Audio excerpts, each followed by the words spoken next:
Rồi Quang Trung vô, anh đi gần muốn hết đường Tân Sơn luôn. Là có bên tay phải có số 38 á, có cái bảng màu vàng thu mua xe cũ giá cao á, là người đó chủ em á. Rồi. Đi rồi nhở. Rồi nhở. Rồi. Rồi. Rồi xong luôn. Xong không? Rồi kìa. Má nó Xịm luôn. Trời ơi, Nguyễn cái đó có sao không trời? Làm tiếp nè.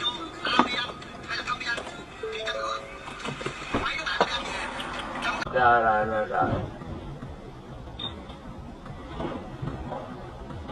Đi rồi nhở.